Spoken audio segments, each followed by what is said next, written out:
الشیطان الرجیم. بسم الله الرحمن الرحیم. با درود فراوان بر روح تمام شهدای مردم افغانستان، علل خصوص شهدای مبارزه، آزادی و مقاومت مردم افغانستان در 3 سال گذشته، علل خصوص شهدای معظمی که امروز ما و شما از اونها یادآوری میکنیم و سالیادشان گرامی میدانیم. بر روح تک تکشان درود میفرستم، چه فرمانده بزرگ شهید اکمل امیر، شهید عبدالبصیر اندرابی، شهید قربان علی بامیانی، شهید فهیم سالنگی، شهید عبدالصبور فاریابی، شهید برهان الدین اندرابی و شهید حسین سمنگانی. خداوند روحشان شاد بگرداند و بهشت بدین نصیبشان بگرداند. من سالیاد این شهدا را در اول خدمت خانواده معظم و محترم این شهدا تسلیت و تبریک عرض میکنم. همچنین به رهبری جبهه محترم آزادی و همسنگرانشان و مردم قهرمان و شهید پرور ما تبریک و تسلیت عرض میکنم. صحبت‌های خوب و عالی را از تمام بزرگوارانی که امروز در این مجلس ما اشتراک کردن شنیدم و چون میدانم وقت تنگ است، صحبت‌های خود بسیار فشرده و کوتاه می‌سازم. در قدم نخست من عرض احترام دارم و همه خواهران و برادرانی که امروز به این مجلس مشترک ما، خواهر ما بسیار زیبا فرمودند، شهدای راه آزادی، شهدای جبهه آزادی و مقاومت متعلق به یک فرد، یک جبهه و یک خانواده و یک سمت یا یک قوم یا یک گروه نیست، متعلق به همه افغانستان است و این مجلس مشترک ماست و از تشریف آوری همه عزیزان و خواهران برادران من تشکری میکنم. همچنین از دستاندرکاران این برنامه به خاطر برگزاری چنین یک مجلس تشکری میکنم. یادآوری و تجلیل از سالیاد شهدا یک تلنگر است که ما راه را گم نکنیم و فراموش نکنیم. چرا جان دادیم و به چه خاطر مبارزه میکنیم. شهادت این بزرگواران و این شهدا که ستونهای محکم و استوار مقاومت و مبارزه به خاطر آزادی مردم ما بودند و دفاعشان به خاطر جان، مال، عزت و سرزمین همه مردم ما بود، بدون شک ارزش هایی است که مشترک بین تمام مردم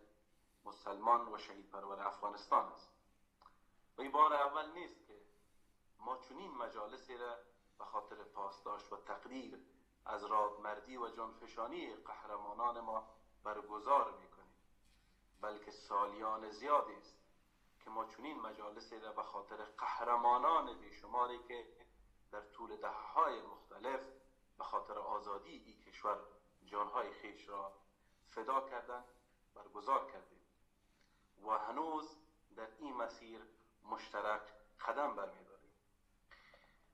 لازم می‌دانم که از تمام تلاش‌ها، مبارزات و زحمتکشی‌های همسنگران و برادران و خواهران در جبهه آزادی تشکری و قدردانی بکنم. برخلاف هر آنچه که کوشش یک عده منافق به خاطر اختلاف، فاصله و تازه کردن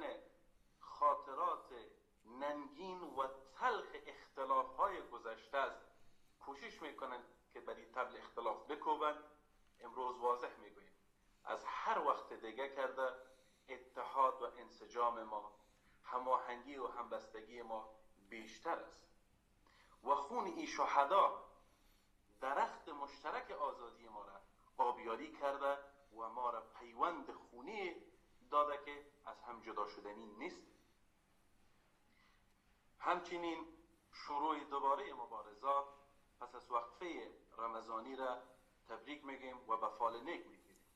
و امیدوار هستیم که مشترک سال جدید در مقابل چنین اهریمن و هیولایی که زن و مرد کشور ما را، خرد و کلان کشور ما را، پشتون و تاجیک و ازبک و هزاره و ایماق کشور ما را همه ما را به زنجیر گرفته مبارزه کنیم و انشالله امسال شاهد اتفاقات میمون و مبارک و شاهد آزادی و عزت بیشتر باشیم. در عین حال مسئله بعدی اتفاقاتی است که در طول سالیان گذشته اتفاق افتاد. دشمنی بی حد و مرز گروه جنایت پیشه حاکم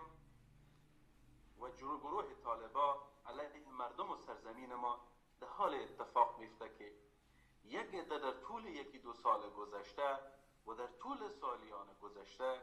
در صف لاویگری و حمایت اونها در داخل و بیرون بودند، با نادیده گرفتن رنج و درد مردم ما، علل خصوص بانوان کشور ما، در تلاش به سفید نمایی این گروه مستبد و ستمگر بودند. اما اینا نمیدانستند که کارنامه سیاه و این ظلم سفید شدنی نیست و تلاش ها، برنامه ها، مفکوره ها و عمل آنها در طول این 3 سال نشان داد که واقعا سفید شدنی نیست و هر گونه تلاش و هر گونه مماشات و هر گونه کار به خاطر همکلامی، تعامل و هر اسم دیگه ای که از او استفاده کردن نشان داد که راهی به جای نبرد و استبداد روز و روز ریشه دوان و حرف خودش و تمام دروازه های صلح و تمام دروازه های گفتگو و تمام دروازه های حل مشکل افغانستان از یک مجرای مشروع و سیاسی را بسته کردن. آخرین تلاش اونا به خاطر بسته کردن فرصت ها برای احزاب یک بار دیگه نشان داد که جز خود، مفکوره خود، گروه خود به هیچ عنوان افغانستان را خانه مابقی مردم افغانستان نمیداند. در مقابل چنین یک مفکوره و در مقابل چنین یک تاریک اندیشی راهی جز مبارزه و مقاومت نداره و این شهدا برای ما آموختند که سنگ جان میتن اما سنگر نمیتن، خون میتن اما وطن نمیتن و جانفشانی میکنن اما ارزش فروشی و آرمان فروشی نمیکنن. پس برای ما و همه ما این خط مشخص و واضح است و در این راه به شکل مشترک همه ما قدم میگذاریم و هر چقدر این اتحاد تمام مردم افغانستان از اقوام مختلف، از گروه های مختلف، از مفکوره های مختلف و مذاهب مختلف در این مبارزه مشترک اتفاق بیفته، عمر دشمن و عمر استبداد کوتاه است. من میشنوم که گفته میشه از آدرس های ما با تصاویر ما و با نام های جبهه مقاومت و مابقی آدرس ها صحبت های بر ضد جبهات دیگه چون جبهه محترم آزادی یا بزرگا و مردم دیگر ما میشه و اینجا واضح میگه آیا تا امروز کلامی و حرفی از ما یا از آدرس جبهه و از مردم و ملت ما به ضد بزرگ و برادر و عزیز گفته شده؟ پس آگاه باشیم که تمام ایا برنامه و پلان دشمن به خاطر اختلاف و فاصله انداختن و امو مسئله بسیار مشهوره که نفاق بیانداز و حکومت کن است. بناهای مختلف، لشکرهای سایبری به دنبالی فاصله هستند و اگر کسی ساده لوحانه در این راه قدم گذاشته بدانه که جز آب در آسیاب دشمن کار دیگه نکرده. امروز اگر هر کسی سنگی به طرف دشمن و ستمگر و مستبد می اندازه از ماست و عزیز ماست و در کنار ماست و کسی حق احترامی به او را نداره. ما در این شرایط نیاز به چنین یک اتحاد و انسجامی داریم و باور من است که با چنین اتحاد و انسجام ما شاهد فردای آزادی و شاهد آرامی و شاهد یک افغانستان آزاد، آباد و مستقل خواهیم بود. همراهان مبارز و برادران خواهران عزیزم که همه ما امروز در سنگر مشترک قرار داریم. هدف نیم قرن مبارزات آزادی خانه مردم ما رسیدن به یک زندگی انسانی است که مردم خود به سرنوشت سیاسی و نظامیشان حاکم باشند. نظام مردم سالار که بر اساس اراده سیاسی مردم ما و بر مبنای عدالت اجتماعی اساس گذاشته شود به وجود بیاید. باور دارم که مردم این سرزمین در هر شرایطی به رسیدن به حقوق و آزادی خود پس از این نیز در این خط مبارزه استاد خود شدند. امیدوار هستم که اما قسمی که فرمانده اکمل امیر، این برادر عزیز و گرامی،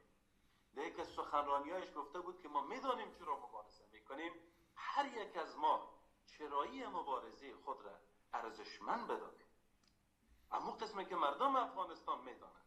که از این گروه جنایت پیشه متنفر هستند و میدانند که بالاخره این روز تمام شدنی است، همه ما در این مسیر مبارزه دست به دست هم بتیم و به خاطر ارزش‌های کلان کشور متحد حرکت بکنیم و آزادی و عزت کشور خود به دست بیاریم. ما در اخیر باور دارم که هر نوع شرایط و هر شب طولانی و هر چقدر سختی باشه ختم میشه و ما از پس این تاریکی ها و این شب ها فردای یا صبح پیروزی را شاهد خواهد بود. اما فقدان یک انسجام و همبستگی و یک فهم مشترک سیاسی سبب طولانی شدن این شب ها و سبب طولانی شدن این ستم ها و این ظلم ها و این استبداد ها. پس راه حل عبور از این هرچه سریعتر اتحاد ما، انسجام ما، هماهنگی ما و حرکت مشترک ماست. هر کدام ما، چه اگر یک شهروند هستیم و چه اگر جریان های سیاسی نظامی هستیم، با اتحاد و انسجام و باور به این ارزش های مشترک حرکت کنیم، بدون شک پیروزی از آن ماست. وعده می سپاریم که خون برادران همسنگر ما به زمین نخواهد ماند و تا رسیدن به افغانستان آزاد، آباد و مستقل و تا برافراشته شدن پرچم حق و عدالت به این مبارزه ادامه خواهیم داد. بازم سالیاد شهادت شهدای عزیز ما را به تک تک شما، خانواده‌های محترمشان، جبهه محترم آزادی و ملت قهرمان ما تبریک و تسلیت میگیم. این مسیر مشترک ماست، این شهدای مشترک ماست، این آرمان مشترک ماست و این افغانستان مشترک ماست. سلامت و تندرست باشین و السلام علیکم و رحمت الله و برکاته.